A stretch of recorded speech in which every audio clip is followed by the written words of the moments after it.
My 8-year-old grandson tugged at my sleeve during Sunday dinner and whispered something that stopped my heart. Grandpa has a secret friend. She smells like flowers, and he said when you sign the papers, they're going to live in a lakehouse together, without you. At 64 years old, I thought I had seen every kind of betrayal a person could commit. That I was wrong. My name is Margaret Sullivan, but everyone calls me Maggie. That I spent 35 years as a school principal in Denver, Colorado. Catching lies wasn't just part of my job, it was my instinct. That I thought retirement would finally be peaceful. That I imagined quiet mornings, my husband Richard beside me, grandchildren filling the house with noise, and growing old together in the home we built over 41 years of marriage. That Sunday evening, our grandson Tyler was staying with us while his parents attended a wedding in California. He was a quiet child, the kind who noticed everything and spoke only when something truly bothered him. We were eating pot roast when he leaned close and whispered those words into my ear. That I didn't react right away. That I slowly set my fork down and looked across the table at my husband. Richard was buttering a roll, humming softly, completely unaware that his grandson had just exposed him. I leaned closer to Tyler and asked him to repeat what he said. He did, word for word, his voice innocent and confused. He didn't understand betrayal. He just knew Grandpa had a friend, who wasn't Grandma. I asked when he heard it. He said last Tuesday, when I was at book club. Richard had been on the phone in the garage and didn't know Tyler was listening. That's when Richard looked up and asked what we were whispering about. That 41 years of marriage taught me how to keep my face calm. Just kid stuff, I said with a smile. That night, I lay awake beside the man I thought I knew, listening to him sleep peacefully, while my entire life quietly cracked open. By morning, I would find the folder that proved my grandson didn't just overhear a conversation. He uncovered a plan that was already in motion. The next morning, after Richard left for what he called his regular coffee with the guys, I began doing what I had done my entire career. That I investigated quietly, methodically, without emotion. That I started with his phone. He had changed his password 3 months earlier, claiming he'd read an article about phone security for seniors. At the time, I thought it was thoughtful. Now it felt deliberate. I moved to his study. Richard had always been proud of how organized he was. Files labeled, receipts clipped, everything in order. But when I opened the bottom drawer, I saw a folder I had never seen before. It was thicker than the others and labeled in neat handwriting. Estate planning. My hands trembled as I opened it. Inside was a quitclaim deed transferring ownership of our house from both of us to Richard alone. My signature was at the bottom. I stared at it for a long time, because I recognized my handwriting, but I did not remember signing it. Then the memory came back. 6 months earlier, Richard had spread a stack of papers across the kitchen table. He said they were routine updates to our living trust. He pointed where I should sign. I trusted him after 41 years. Why wouldn't I? I kept digging. There were bank statements next. Joint statements in the names of Richard Sullivan and Denise Palmer. The balance was $237,000. Almost our entire retirement savings. I sat down on the floor with my back against the bookshelf and cried silently, careful not to make a sound that would betray me when he came home. But I didn't fall apart. I wiped my face, made copies of everything, and put the originals back exactly where they were. Richard would not know that I needed time. That afternoon I called my daughter Carolyn. She was a family attorney in Phoenix. When I told her what I had found, she didn't interrupt. She listened. Then she went quiet. "Mom," she finally said, "send me copies of everything, and act completely normal around Dad until we understand how deep this goes." I looked around the house I had cleaned, raised children in, and paid for with decades of work. I lowered my voice. "I was a school principal for 35 years, I told her.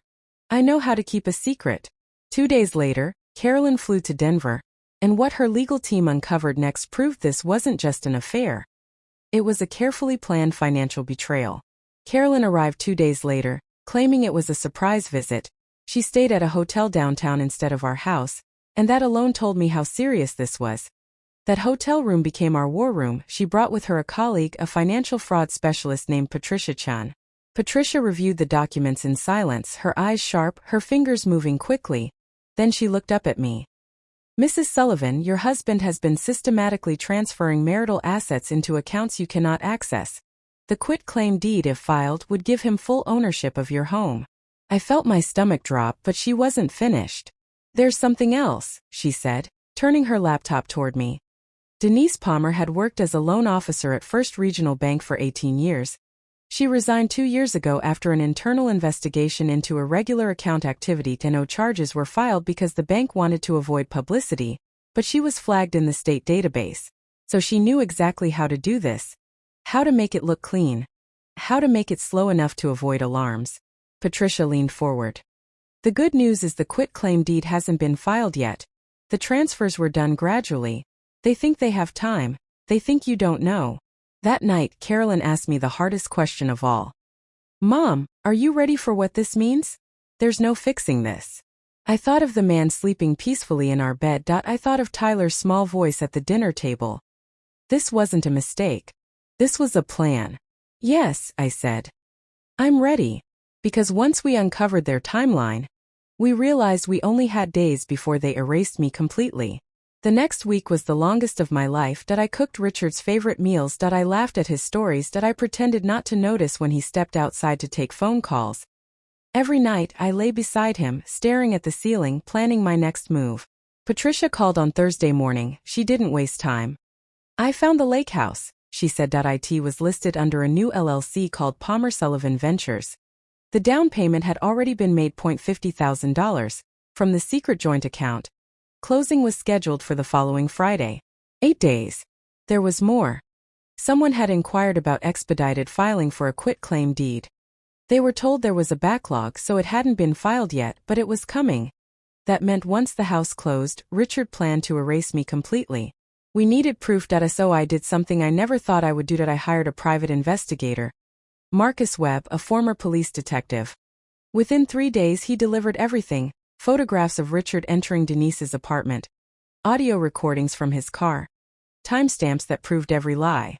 I listened to the recordings alone in the hotel room. She trusts me completely, Richard laughed. By next month the house will be mine and we'll start our new life. Denise's voice was calm, experienced. Don't worry, I've done this before. That was the moment my sadness turned into resolve. Because the lakehouse closing wasn't just a deadline. It was the trap that would end everything for them. Friday morning arrived quietly. Too quietly. Richard kissed my cheek and told me he was going fishing with his friend Earl. I smiled and wished him luck. Instead, Carolyn and I drove toward Silverthorne, where the title company sat near the lake. Patricia stayed in Denver, finger hovering over the court filings. Marcus was already in position, camera ready. At 9:47, Richard's truck pulled into the parking lot. Denise was waiting for him in a red dress. She kissed him without hesitation, as if the world belonged to them. I didn't cry, I didn't shake, I waited. At 10:15, Carolyn made the call. File everything now. We crossed the street together. My legs felt steady, my heart did not. This was not revenge. This was survival. Inside, the receptionist looked up. I'm Margaret Sullivan, I said. I believe my husband is in a meeting here. The conference room door opened. Richard stepped out and froze, his face drained of color. Maggie, what are you doing here? I could ask you the same thing, I said. Behind him, Denise stood slowly. I know about the deed, I know about the money. And as of 10 minutes ago, every account you control has been frozen. Then the sheriff walked in. But what happened next destroyed the future they thought they had already won. The room went silent. Richard's mouth opened, but no words came out. Denise tried to speak, then stopped when the deputy stepped forward. Richard Sullivan, the sheriff said. We need to ask you some questions regarding financial fraud and elder abuse.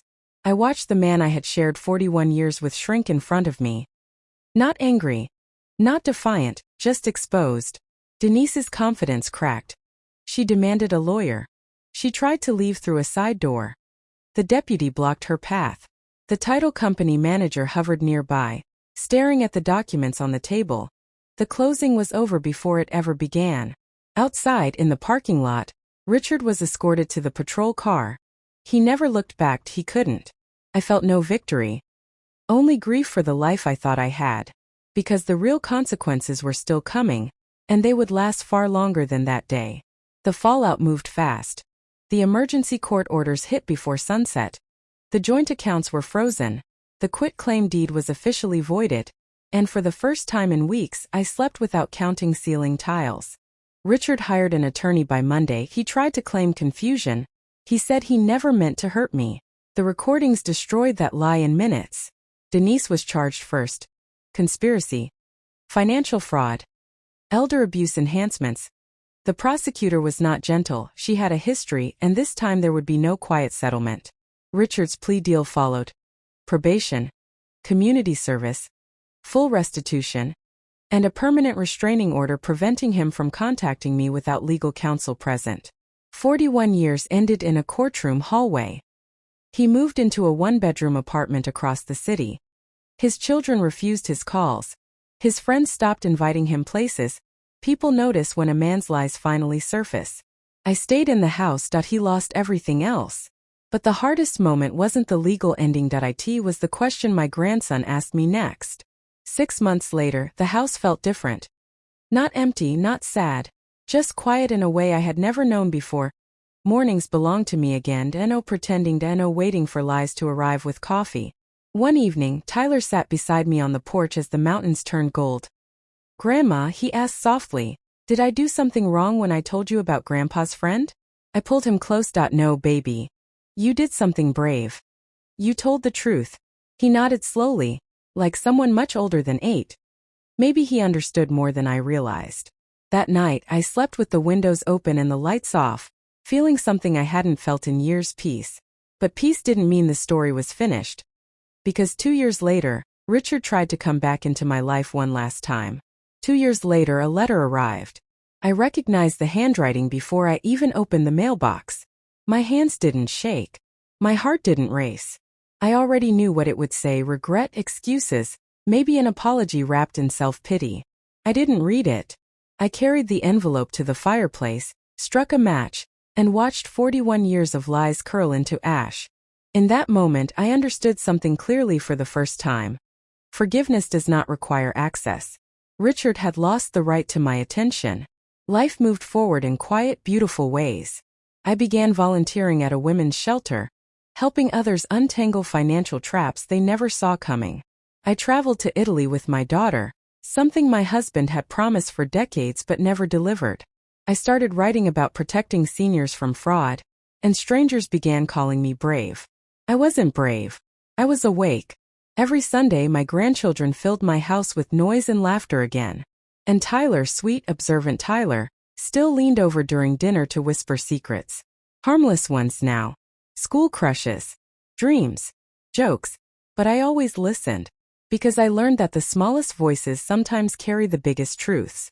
This isn't the retirement I imagined. It's not the ending I planned when I said my vows. But it is my ending, and I wrote it myself. If something feels wrong in your life, listen to that feeling. Check the papers. Ask the questions. Protect yourself.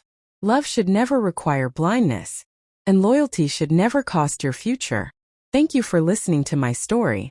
If it resonated with you, or reminded you to check the small signs in your own life, then everything I went through was worth sharing. Remember, the truth matters. Protect yourself. Trust your instincts. And always, always listen to the whispers of those who care about you. Because sometimes the smallest voices reveal the biggest truths. If this story inspired you, share it with someone you love. And never forget, you have the power to write your own ending.